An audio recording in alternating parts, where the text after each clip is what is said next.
Baik, terima kasih Mbak Dian. Assalamualaikum warahmatullahi wabarakatuh. Apakah suara saya terdengar jelas Mbak Dian, Bapak Ibu? Sangat jelas, Ya, Mas Vicky. jelas Pak. Baik, terima kasih. Jelas, Pak. Operator mohon izin minta tolong Hmm. ditampilkan slide-nya ya. Jadi tadi sudah disampaikan sama Mas Irfan dan Mm-mm. Mbak Dian sebelumnya. eh, dari kalau kalau saya boleh diizinkan untuk agak flashback ke belakang sekitar 20 tahun lalu pada tahun 2005 itu ada kecelakaan di TPA Lui Gajah pada saat itu kebakaran sehingga yang menginisiasi Hari Peduli Sampah dan Undang-Undang Pengelolaan Sampah itu berasal dari kebakaran atau bencana ya seperti itu yang di TPA Lui Gajah. Sekarang kalau yang gambar paling kiri atas itu kondisi TPA Bantar Gebang saat ini. Menurut apa namanya eh, informasi terakhir itu kalau misalnya disamakan itu sama dengan 16 lantai gedung, gedung 16 lantai tingginya. Kemudian di dua gambar yang di sebelah kanan itu kondisi di beberapa lokasi ada di Pulau Komodo dan tadi mungkin di Mas Irfan sudah ada foto penyu yang makan plastik itu sampah dan kebanyakan sampah plastik ini kebetulan lagi nggak punya paspor nggak punya KTP jadi dia transnasional transboundary-nya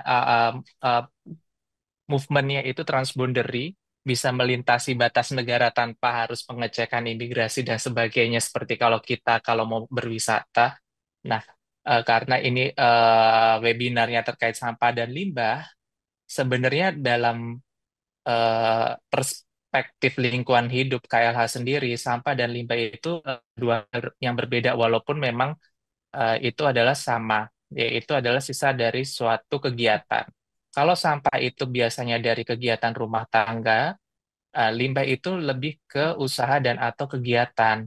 Di bawah itu adalah sampah-sampah yang kebetulan sering maaf, yang dua terbawah itu adalah limbah yang biasa kita temui di rumah maupun di perkantoran maupun pedesaan. Yang sebelah kiri bawah itu ada lampu bola lampu yang sering kita pakai ya. Ada yang lampu TL, ada yang LED, ada yang masih menggunakan lampu neon. Nah, seperti itu termasuknya dalam perspektif KLH itu adalah limbah. Dan kalau misalnya kita kembali lagi ke tahun 2020 pada saat pandemi COVID, itu banyak sekali limbah B3, limbah berbahaya dan beracun yang di dalam plastik kuning itu dari limbah-limbah medis, baik itu dari rumah sakit, fasilitas pelayanan kesehatan maupun dari tempat isolasi-isolasi yang pada saat itu menjamur di mana-mana. Selanjutnya,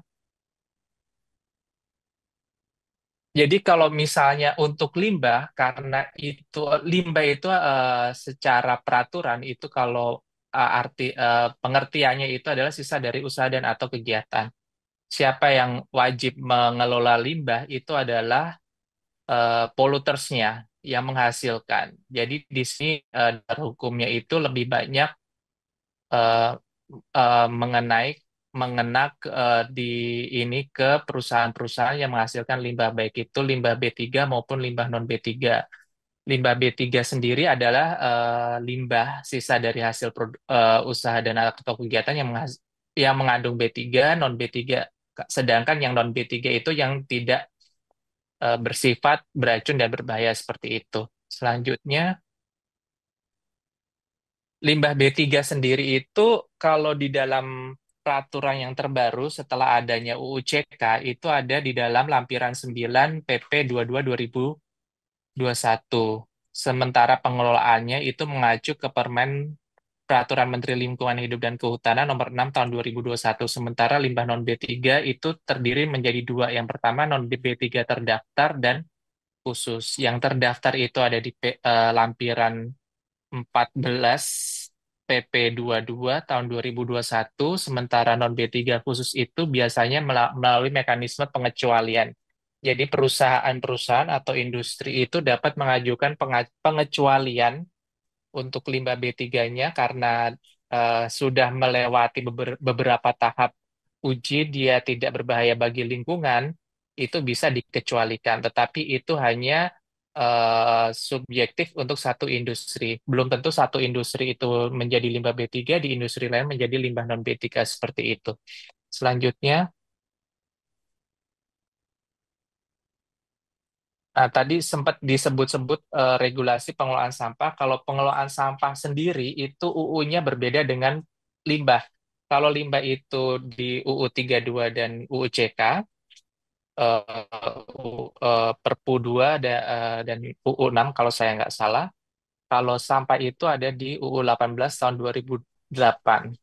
Nah, dari turunan-turunannya itu ada PP 81 tahun 2012 tentang pengelolaan sampah rumah tangga. Itu yang berasal dari rumah tangga, dari rumah-rumah kita, sampah sejenis sampah rumah tangga yang berasal dari pasum, pasos, kemudian perkantoran, dan ada sampah spesifik. Sampah spesifik ini adalah sampah yang mengandung B3, bahan beracun dan berbahaya, sampah limbah yang mengandung B3, sampah yang berasal dari bongkaran, yang kemudian yang terjadi tidak periodik, itu termasuk ke dalam pengelolaan sampah spesifik.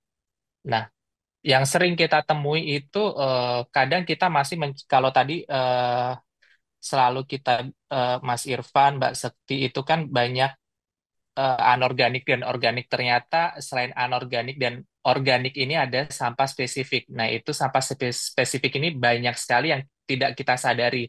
Misalnya kita pakai untuk obat nyamuk. Nah, itu termasuknya sampah spesifik kemasannya, kemasan bekasnya. Nah, dari PP 81 tahun 2012 itu, maaf sebelumnya saya kelewat karena ada UU 23 2004 2014 terkait dengan pembagian peran pemerintah pusat dan daerah.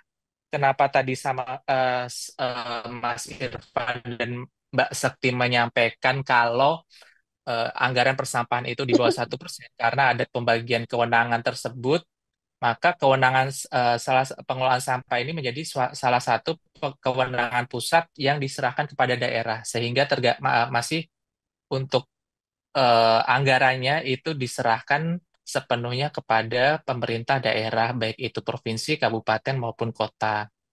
Nah, dari PP 81 itu turunannya ada Perpres 97 terkait dengan Jasranas, kemudian Perpres 83 tentang pengelolaan sampah laut, dan Perpres 35 terkait eh, pembangunan instalasi pengelolaan sampah menjadi energi listrik berbasis teknologi ramah lingkungan. Nah, di upstream, di produsen, di hulunya, itu memang tadi sudah disebutkan IPR, nah itu berdasarkan Permen LHK nomor 75 tahun 2019. Memang sampai tahun 2029 nanti diharapkan 70% produsen sudah mengambil sampahnya kembali untuk kemudian di recycle, didaur ulang maupun diguna ulang. Nah, tahapan-tahapan dalam P75 itu ada R1, R2, R3. R1 itu redesign kemasan, R2 itu guna ulang, kemudian R3 itu daur ulang. Nah, itu yang masih menjadi tantangan sampai saat ini. Memang beberapa industri-industri multinasional, kemudian FMCG, FMCG yang dia multinasional, biasanya memang sudah menjadi suatu mandatori dari korporasinya di perusahaan induknya untuk menerapkan IPR, tapi sayangnya dan beberapa sayangnya itu yang retail-retail kecil, kemudian di daerah-daerah itu yang masih kurang untuk pelaksanaan IPR ini. Nah, bagaimana bagaimana selanjutnya dengan eh, pengelolaan sampah rumah tangga itu ada Permen LHK tahun nomor 14 tahun 2021 terkait dengan bank sampah. Bank sampah ini kalau tadi mungkin ada yang bertanya bedanya bank sampah, kemudian apa namanya TPS 3R dan TPST. Nah, bank sampah ini skalanya lebih ke skala komunal. Jadi di perumahan-perumahan, kemudian di kelompok-kelompok masyarakat yang terendah. Nah, di downstream itu memang ada beberapa peraturan pemerintah daerah yang mengamanatkan untuk pengelolaan sampah. Pengelolaan sampah 70% itu penanganan. Penanganan terdiri dari pengelolaan sampah setelah dia diangkut oleh biasanya kendaraan-kendaraan pengangkut sampah itu, dan 30% itu pengurangan. Jadi pengurangan itu di sumbernya di lebih banyak di rumah tangga itu sendiri. Selanjutnya, jadi ini total timbulan sampah, data dari SIPSN, Sistem Informasi Pengelolaan Sampah Nasional, itu pada tahun 2023 sekitar 40,1 juta ton itu sampah dihasilkan dari seluruh Indonesia. Meskipun ini data memang belum meliputi semua kabupaten kota karena kami dari KLH hanya menerima data dari pemerintah daerah. eh, karena keterbatasan teknologi, keterbatasan SDM yang sering berpindah. Nah, itu menjadi salah satu tantangan kami dalam mengkolek data ini. Dari sampah itu tadi sudah disampaikan Mas Irfan, 39,62% atau 15,9 juta ton itu merupakan sampah sisa makanan. Yang kedua itu 19,15% atau 7,6 juta ton itu sampah plastik. Dan sisanya itu adalah terdiri dari sampah kayu atau ranting, sampah kertas dan karton, dan sampah gabungan lainnya. Sementara perbandingan komposisi sampah plastik dalam 20 tahun terakhir, pada tahun 2000 itu kita menghasilkan sampah plastik itu sebesar 10 sampai 11%, sedangkan pada 2023 itu sebesar 19,15%. Hal ini juga disebabkan salah satunya semakin mudahnya kita berbelanja melalui marketplace, terutama ketika pandemi COVID itu semuanya marketplace karena ada PSBB dan sebagainya. Sementara tingkat daur ulang sampah plastik pada tahun 2023 itu berdasarkan data dari Kemenperin itu justru turun dari tahun 2022. Kalau 2023 itu di 7%, di 2022 itu eh, hampir 12%. Kenapa? Karena memang tingkat daur ulangnya itu industri-industri daur ulang itu sangat bergantung pada impuritas atau kemurnian dari bahan baku daur ulang tersebut. Kalau misalnya kotor, biasanya mereka tidak akan mau menerima karena akan mempengaruhi fungsi dari si alat-alat produksi untuk daur ulangnya tersebut. Selanjutnya,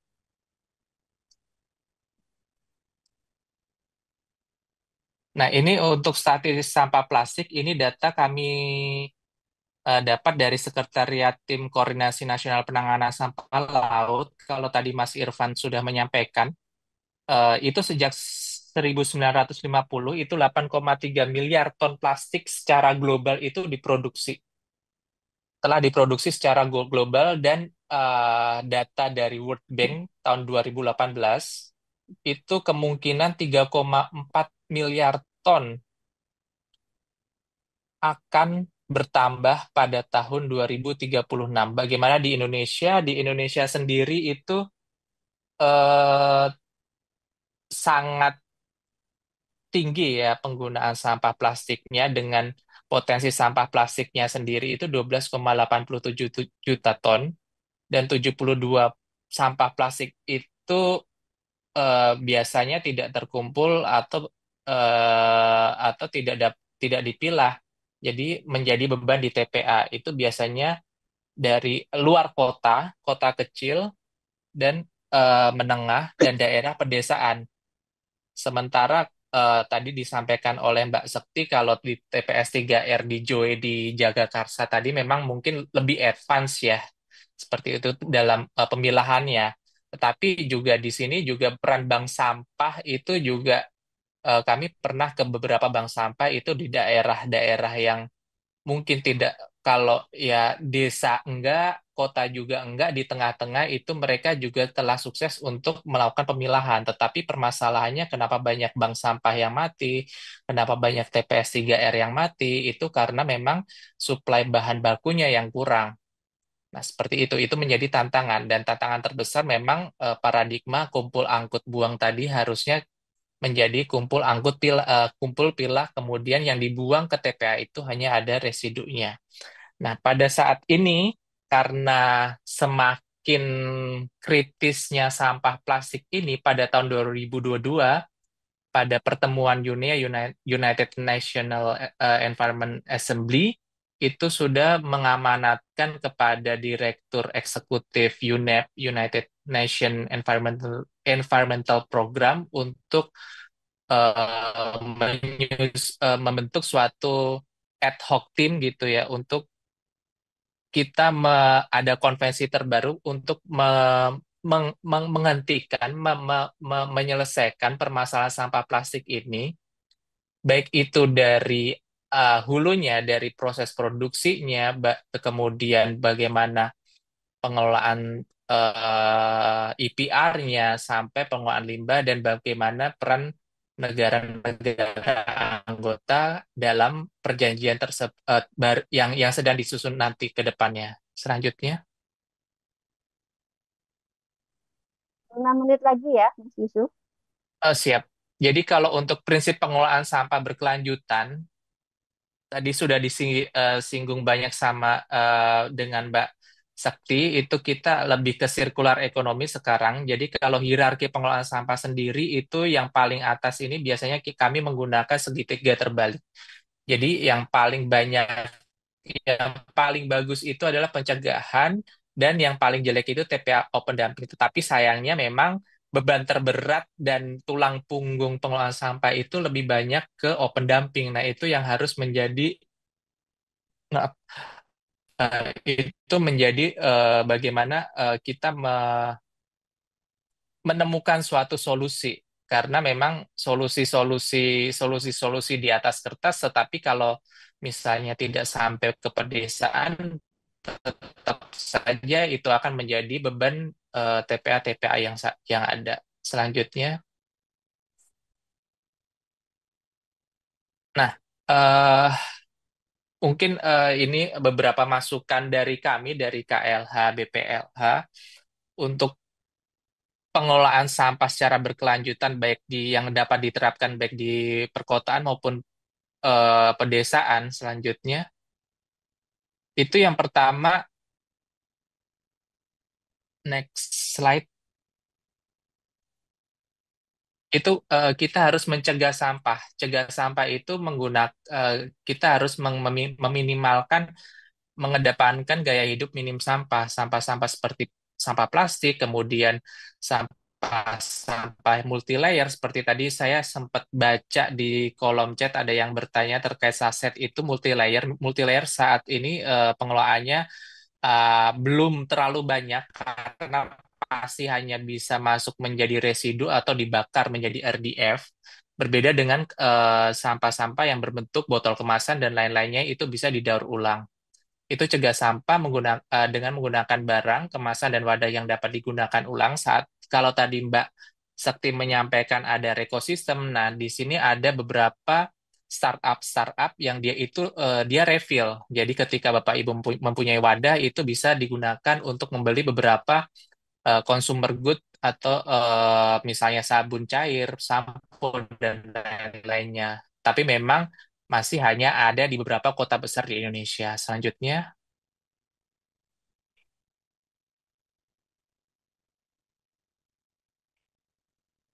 kemudian belanja tanpa kemasan. Nah, ini memang seperti yang saya sampaikan, selain ada toko refill, dia biasa di Jakarta, di Jabodetabek, khususnya dan beberapa kota besar di Jawa Bali itu sudah ada startup refill tersebut dan ada beberapa dia ada toko curah bulk store. Jadi kita sebagai konsumen ini membawa eh, tempat sendiri seperti itu untuk meminimalkan sampah-sampah dari kemasan.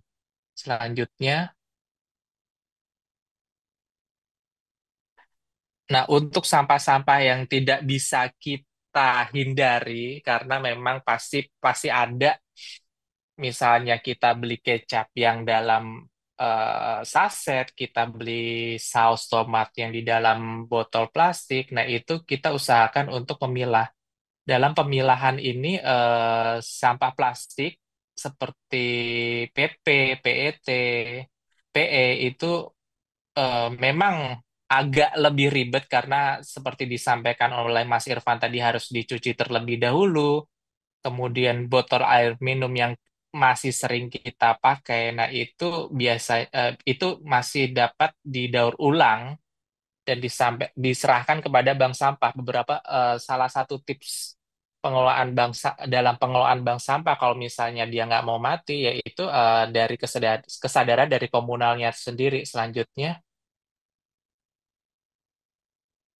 karena sampah non-organik rumah tangga apabila dipilah dan sebelum dikirim ke bank sampah itu biasanya masih mempunyai nilai ekonomi yang lebih tinggi. Beberapa bank sampah yang kami temui di beberapa daerah baik di Jawa maupun luar Jawa, mereka ada kerjasama dengan beberapa perusahaan, misalnya Pegadaian, kemudian penghasil, karena bank sampah ini ternyata salah satu simpul ekonomi sirkular juga.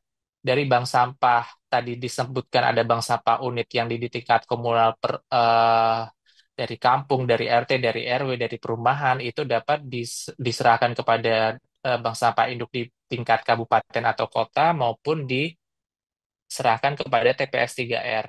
Nah, itu nilai ekonominya akan lebih tinggi dan nilai ekonomi di sini tidak hanya terus-menerus terkait masalah uang, tapi bisa juga misalnya bank sampah tersebut bekerja sama dengan PLN, itu bisa jadi token listrik, dengan pegadaian itu nanti sama dengan menabung emas, seperti itu. Selanjutnya,